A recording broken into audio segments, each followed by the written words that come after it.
गहरे और घने जंगल के ऐन दरमियान एक वसी सल्तनत आबाद थी, जहां हर तरफ हरियाली, रोशनी और जिंदगी बिखरी हुई थी।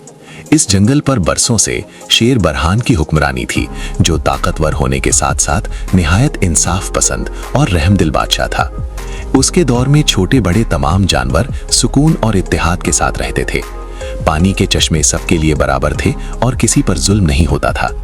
मगर इसी जंगल में एक चालाक लोमड़ी सरमद भी रहती थी, जिसके दिल में हमेशा हसद और लालच की आग जलती रहती थी। वो अक्सर सोचती कि ये ताज और ये इज्जत शेर को नहीं बल्कि उसे मिलनी चाहिए। एक रात अचानक शदीद तूफान आया, आसमान बिजली से गूंज उठा, तेज हवाएं चलने लगीं, दरख्त जड़ों समेत हिलने लगे और इसी हंगामे में शाही महल की खिड़की टूट गई, जिसके बायस बादशाह का सुनहरी ताज मेज से लुढ़क कर बाहर अंधेरे में कहीं जा गिरा। जब सुबह हुई तो ताज गायब था।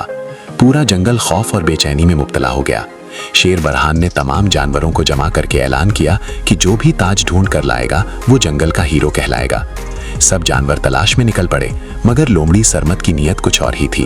वो चुपके से कदमों के निशानात के पीछे चलती हुई जंगल के खौफनाक हिस्से तक पहुंच गई, जहां उसे एक बड़े पत्थर के नीचे ताज नजर आया।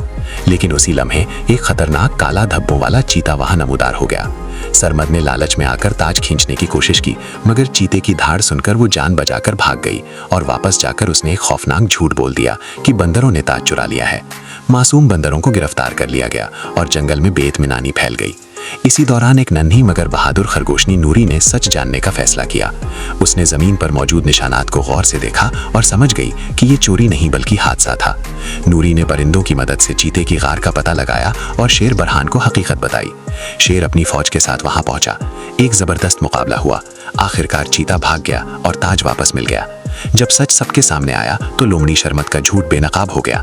बंदरों को आजाद कर दिया गया और सरमद को सजा मिली। शेर बरहान ने नूरी की बहादुरी को सराहा और पूरे जंगल में दोबारा अमन बहाल हो गया। और यूं सबने ये सबक सीखा कि सच्चाई आखिरकार जीतती है और लालच और झूठ चाहे जितना भी चालाक हो, अंजाम कार जिल्लत और तन्हाई ही देता है।